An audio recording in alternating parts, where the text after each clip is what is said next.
misinformed on what tithing is. But let me not take away God being God, because God can do things, right? And what I mean by that is all things work together. So that means good. All things work together for good. So that means good works for good and bad things work for good. Well, the bad thing that we're dealing with now is that we were misinformed on tithing, right? I was misinformed on tithing, but let me tell you what I did. When I was a lot younger, somebody told me tithe 10% of my check.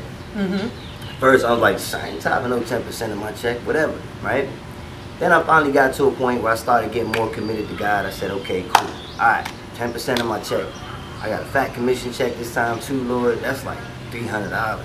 Like, man, I ain't never giving no giving it up to the church. I ain't never giving over like $20 to the church. Right. Like, so here I am, coming to God, telling God, making demands. I'm like, God, all right, I'm gonna do it this time. I'm coming to God like that. All right, I'm gonna do it this time, but I'm telling you, young, don't nothing come from this. I ain't never tithing again. I told God that, young, the wretch that I am. And that was Sunday. The very next day, I go into work. At this time, I'm riding in the music. Did you tithe over the $20 though? No, I tied the $300. Okay. 10% of my check. Okay, just make sure we $300 got that. at that moment, because that was a fat check. That That's was the Sunday. reason why I was like, yo, that was Sunday. The next day now, Monday, I'm driving into work, and at this time, I started listening to gospel music every morning. Okay. And the main reason for that is because I had this racist dude over me, and every day he would do the little things that they do in corporate America, where they give you these little innuendos. They not calling you nigga to your face, but they little slick things that they do. So every day, like if I drove in, listened to my normal hip hop, if I drove in, listened to Emma, check that fool, I would have stole him in his mouth as soon as I got in it. So every morning I'm listening to gospel. I get into work, I'm looking around, dude's not there. They call me into the office. I'm like, yeah, Nate. So Vic, his last day was early this morning, and we looking for somebody to take over the new management role. Manage the call center. From the racist guy. From the racist dude. He left. He's gone. They got rid of him. And they asked me to become a manager. That happened the very next day.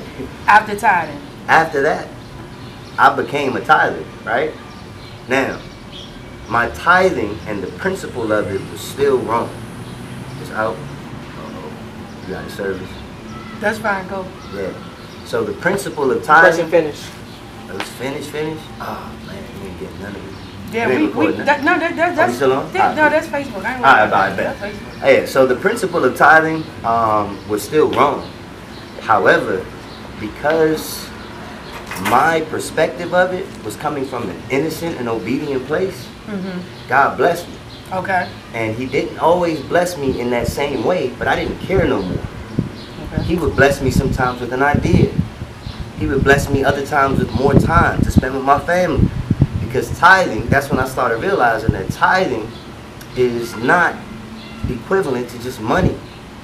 The biggest thing that you can tithe is your time. Because if you really look at it, time is the most valuable currency in the universe, not money. Because you can't get it back. You can't get it back. And on top of that, what's the first thing they do when you apply for a job? They compensate you for your what? Your time. Which is invaluable, which is why we end up unhappy at the job, because there's nothing that they can give us to quantify our time, because it's that valuable. But how can you tie time? Explain that. You got to explain that. No doubt about it. We got these new listeners, and me, I need to know. Our covering church, and Clay, you can probably speak to this too. Our covering church, it's Koinonia congregation. We are the Stones House.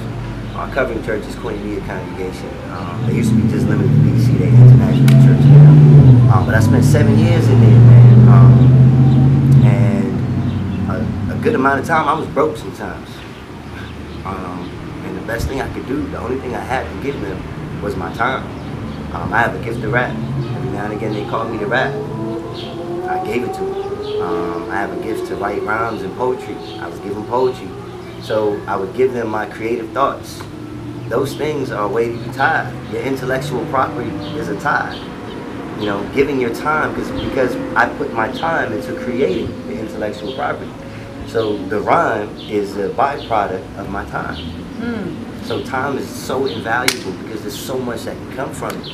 Not just money can come from time, but timeless pieces of creation. And you know, we can talk all day about so much stuff, but I want to make sure I get everything in with you guys and then send them to you, your pages and your platforms where you guys can keep giving, because that's good. And I can stay on just tithing right there. We could have just said the whole show about that. Yeah. When you start talking about that and time and dedicating, and then when you got into broke, but you still was giving your time and then came out rich, I'm pretty sure that's a whole nother testimony. But I want to